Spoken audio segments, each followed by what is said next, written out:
Hi everyone and welcome back. In this video we will just finish our advanced version of SSH brute forcer. So the things that we should do now, we need to make sure that our user will specify either username as a single one or user list, so with usernames list. So if he will not do this, we will just give him a message to please, for example, provide a single username or username lists. So let's do this. So if not args user, or actually not or, but and not args user list, we will print for him, please provide a single username or a username list. So let's usernames file, let's say like that, and we will make our program to exit, so it will finish an execution for our user. So now if our user will choose user list, we will load our lines. So as you remember here, so from we will so just if you don't understand what lines is, just imagine that this is passwords. So we are taking passwords from our list, yeah. So if args user list, so if he will choose user list, we will take users from this user list, so load files, so load not files but lines, so args user list, and I made a mistake here, and everything else we will use users as a single user, yeah. So args just a user. So yeah, pretty easy. And now the same thing for password list. So if args pass list, and we will use passwords is equal load lines and args pass list. Yeah, so we will take password lists and we will put this password list into this file pass, yeah, argument, and it will open this password list for us and take passwords from there. And yeah, so else if args generate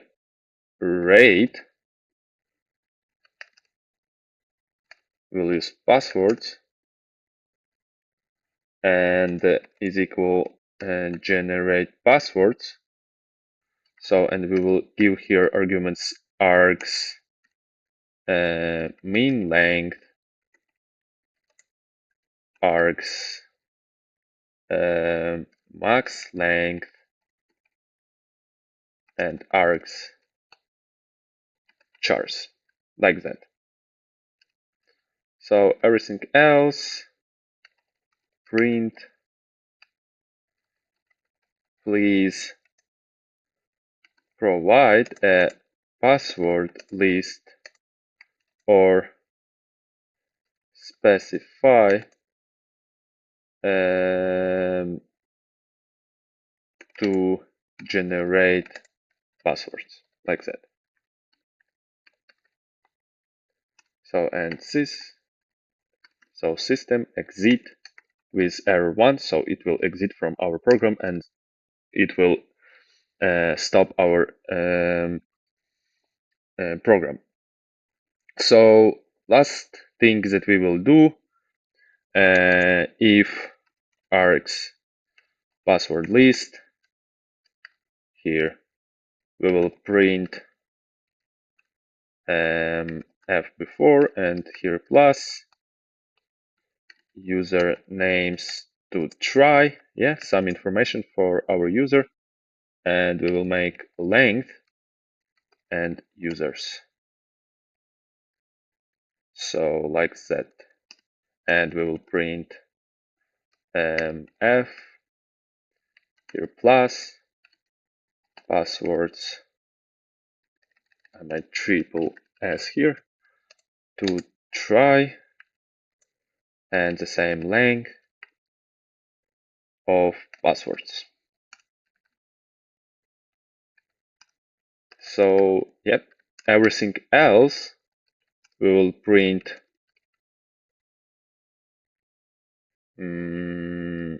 so the same thing. So let me just copy this one and print. So this one is using for word list if our user will choose word list, but this one will use for generating passwords on the fly. So plus generating passwords on the fly. So like that. And now, as you remember, I said that we need to put our usernames and passwords into a queue to use those usernames and passwords here. So it will get those users and passwords from this logic that we will create here. So user in users, and for password in passwords, we will put those passwords and usernames into a queue. So user and password. Yeah. So, and then we will get those usernames and passwords from this queue here in this logic. Yeah. And now for anything in range of range here, treat, we will create a treat. So treat and actually target is equal worker. Yeah. So our function, this function, and the arguments is host, comma. So, and now something new for you. So treat and daemon is equal true. So we are using daemon in actually Python to make our program exit automatically our actually all treats will finish its job. Yeah. So if we have any jobs, so any treats are working, it will wait until these treats will stop, and then it will just finish these processes and exit. So for automation. Yeah. So we are saying here that we want to use this daemon, and now we will start our treat. So treat start. So pretty good, and we should make sure that our queue will just wait for finishing this process. Yeah, processes actually parallel process. So and the last one, if name is equal main, and here main function. So yeah, we just finished our SSH brute forcer here, and actually let's just test this out if we didn't make any errors, if we didn't make any mistakes there. So let's just run our terminal, cd ssh brute forcer python 3 advanced.py, and let's say that we want to use generate passwords. So let's say we want to use not word list. So let's create a new text document, and let's just rename this because I didn't name this properly. So let's say usernames. Let's say OK. So, and here we will put some of the usernames. So let's say loser and our Kali. So just for example, we will not create a big one. So we will put to the same directory. And we want to generate passwords, yes. So we will use G to generate passwords. Characters that we will use all numbers. So it can take a lot of time actually. So let's say min length is 4, and let's say max length is 4. So to make it much faster, because I don't want to spend a lot of time for this. So min length just for oh, not min length, but maximum length. Sorry. And we will, so we said that we are using characters, and the last thing we will use user names list. So user names .txt. So, and we forget about our IP address that we need to use. So we will use IP address of our SSH server. Yeah. So let me just verify this. So ifconfig, and let me just verify if our sudo, our SSH actually is running. So status, yeah, it's running. So let's just clear, and we will use our SSH brute forcer now. So let's see, and we made a mistake here. So for anything in range of threads, runtime object cannot be interrupted as an integer.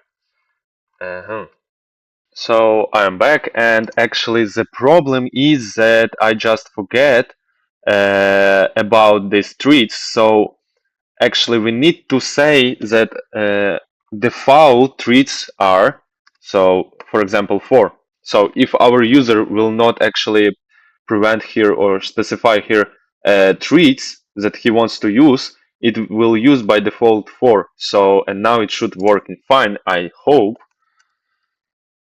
So let's use this. Yeah, and it should be working fine now for us. As you can see, it's trying 4 passwords at the same time, and yeah, retrying.